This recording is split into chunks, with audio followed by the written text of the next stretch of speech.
Episode 1. The Corsican Fire. They said he was too small to command, too proud to belong, and too ambitious for his own good. But the world had no idea that the quiet, sharp-eyed boy from a rocky island called Corsica would one day bring kings and empires to their knees. Napoleon Bonaparte was born in 1769, not in France, but in Ajaccio, Corsica, a land still trembling under the weight of rebellion.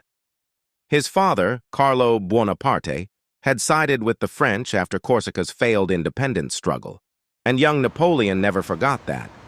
To many Corsicans, the Buonapartes were traitors. To many French, they were still foreigners. From the start, he was an outsider to everyone, and that loneliness became his fuel. At 9 years old, Napoleon was sent to a military academy in France. He didn't speak French properly. His classmates mocked his accent, his strange name, his rough manners. But while the others laughed, Napoleon was plotting. In that cold foreign land, he devoured books on history, science, and war. Caesar, Alexander, Hannibal. He studied them not as legends, but as blueprints. By 15, he was already thinking like a general.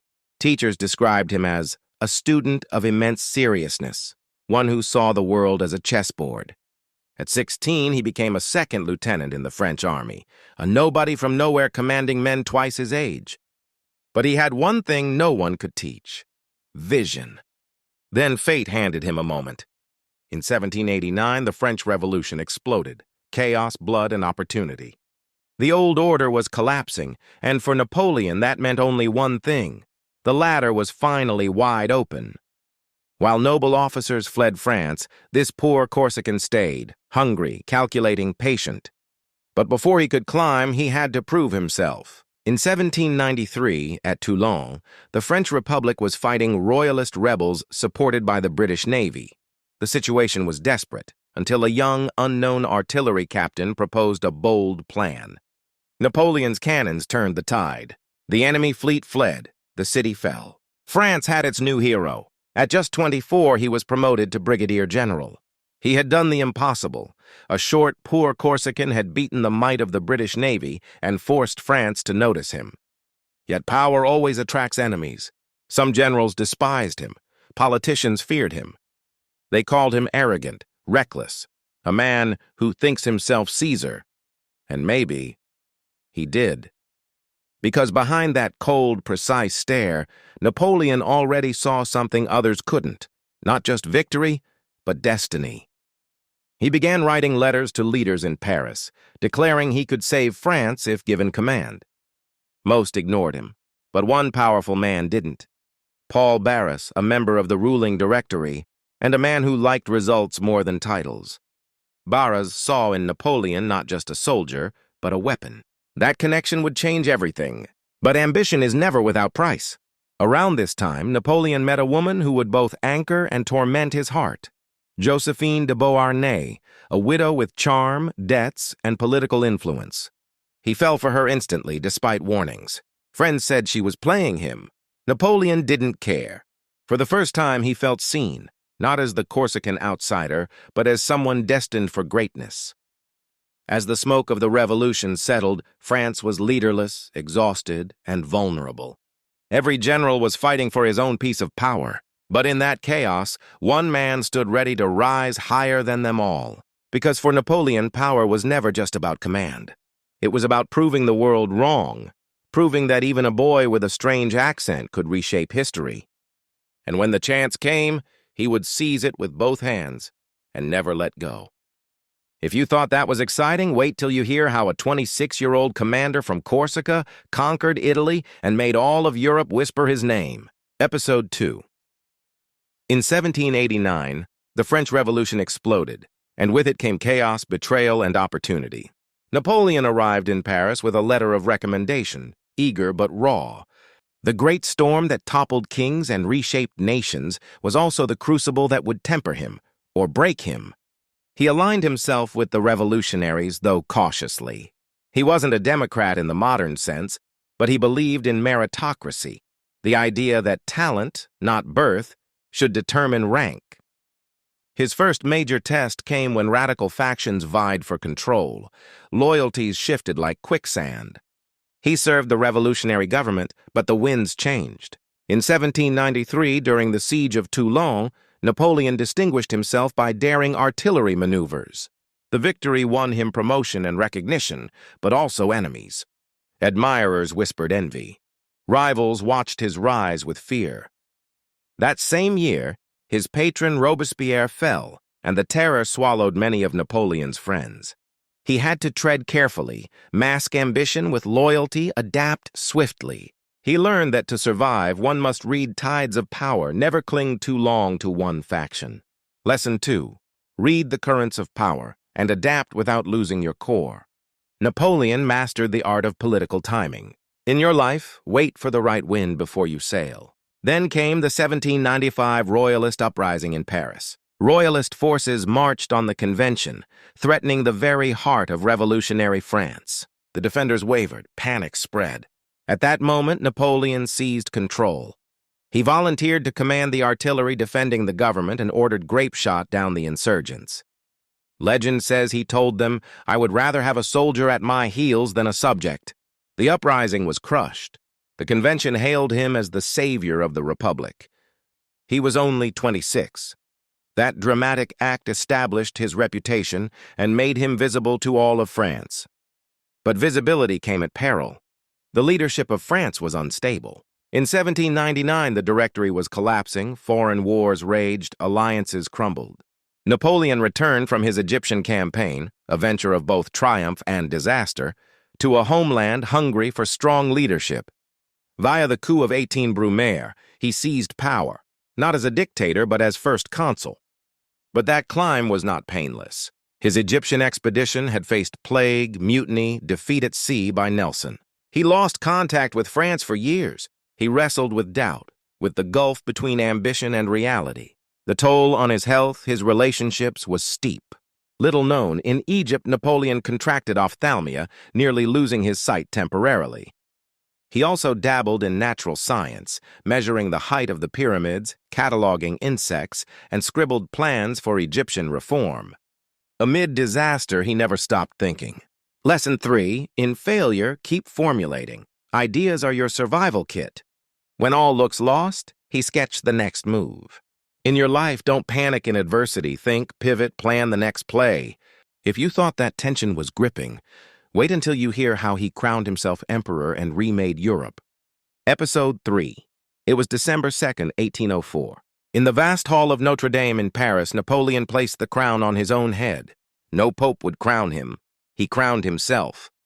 That audacious moment said it all. He would not let others define him. From that moment, Napoleon wasn't just a general, he was emperor of the French. But power came wrapped in paradox. He embodied revolutionary ideals, equality, merit, while erecting imperial rule. Every step he took was a tightrope walk between ideology and authority. He centralized administration, codified laws, the Napoleonic Code, reformed education, rebuilt Paris, reformed the tax system. He reshaped France from inside out. At the same time, he pursued military conquests with ruthless efficiency. He conquered Austria, Prussia, Russia, at least partially, installed relatives on thrones, redrew maps. He had brilliant victories, Austerlitz, Jena, Wagram, and crushing defeats. His Grande Armée marched across Europe like a juggernaut. But with glory came sacrifice. Thousands died in war. His marriage to Josephine, once passionate, soured under political burden and childlessness. He divorced her to remarry Marie-Louise of Austria to secure an heir. He became emperor, husband, father, ruler, general, all layered into one figure. Little known, Napoleon had a strong interest in literature and the arts. He carried a portable printing press within his campaign entourage. He wrote love letters that could read like poetry. He carried a heart-shaped locket with his wife's portrait. Beneath the martial mask, he was deeply sentimental. The turning point came in 1812, his Russian campaign. He invaded with 600,000 men, only tens of thousands returned. The freezing winter, stretched supply lines, scorched earth policy by the Russians, these combined to shatter his myth of invincibility. His retreat from Moscow was a nightmare: starvation, frostbite, desertion. Lesson 4. Don't let past victories blind you to present danger. Napoleon's earlier triumphs made him overconfident. In your life, never rest on your laurels. Always assess risk, stay humble, stay vigilant. He returned to France a weakened emperor. Enemies closed in. In 1814, the Allies invaded. Napoleon abdicated and was exiled to Elba. But even exile was just another stage in his saga. If you thought empire and collapse were the peaks, wait until you see how he returned from exile and staged his final dramatic act. Episode 4. Elba was meant to be the end, but for Napoleon it was merely intermission. On February 26, 1815, he escaped. He landed in France with 700 men. The regime sent troops to arrest him. Instead, he marched toward Paris, and as he advanced, soldiers defected to him. The people cheered. Within days, the king had fled. Napoleon had reclaimed power in what became known as the 100 Days. It was a triumph of audacity and charisma. He had placed his life on the razor's edge and won. But the stage was set for a final confrontation, the Battle of Waterloo. Countries aligned, alliances forged in fear of him. The European monarchies rallied. On June 18, 1815, in Belgium, two armies clashed. Napoleon fought valiantly, but his marshals hesitated. The Prussians arrived late, the British held firm. The battle turned. France lost. That day, his dream died. He was once more exiled, this time to remote St. Helena in the South Atlantic, far removed from Europe's politics. The last years of his life were a slow fade. He wrote memoirs, dictated reflections, schemed in dusty isolation. He claimed he had been poisoned. Some historians dispute that. He died on May 5, 1821, but his legacy outlived him. The map of Europe, the modern state, legal codes, nationalism, all were reshaped by his ambition and ideas. Lesson 5. Even in defeat, leave a legacy worth carrying forward. Napoleon's final surrender did not erase his impact. You, too, should aim to leave something that outlives you. Ideas, values, inspiration. In those final days on St. Helena, he peered at the sea, telling companions, "My imagination will carry me to the ends of the earth." He was no longer the conqueror, but the legend. If you thought that was dramatic, wait till you hear how his legend transformed the world and lessons you can apply right now in your life. Episode 5. Napoleon's death didn't end his story. It ignited a myth. In the decades that followed, everyone from revolutionaries to monarchs to artists invoked him. He became a symbol of national pride in France, a cautionary tale of ambition, and an icon of modern leadership. Across centuries, painters immortalized him on rearing steeds, schools named statues, writers dissected his tactics. His legal code influenced civil law in nations far from Europe. His campaigns redrew the political map. His belief in meritocracy inspired generations. Surprising detail, one of the most enduring tributes is a simple pastry. Napoleon's nemesis? No, the pastry millefeuille is colloquially called Napoleon in many places. Irony and whimsy intertwine in history. Also in Taiwan, a museum exhibits his toothbrush, gloves, and hair snips, relics of a man who aged young from burdens he bore. But more than monuments and artifacts, the real story is what we carry into our own lives. Lesson 1, revisited, be your unique self. Napoleon's outsider status made him sharper, more focused. You don't need to hide difference, you can celebrate it. Lesson 2, adapt to power with integrity. He navigated revolutions and monarchies by knowing his core and shifting strategy. Lesson 3, in failure, think forward. He never let defeat silence his plans. You too can plan from adversity. Lesson 4, don't rest on past glories. Every day demands awareness, humility, recalibration. Lesson 5, leave something lasting. Build a life, not just for yourself, but for what follows. Imagine walking through Paris under the Arc de Triomphe, looking up at his name inscribed among dozens of battles. Think of the geographies he remade, the ideas he seeded. If you find this video adding value to your life anyway, please take a moment and subscribe and like, and if you want to go further, write one word, value, because it helps with the algorithm so other people who need it can find it. It is free and a way to give back to me. Please subscribe, like, and comment. Thank you.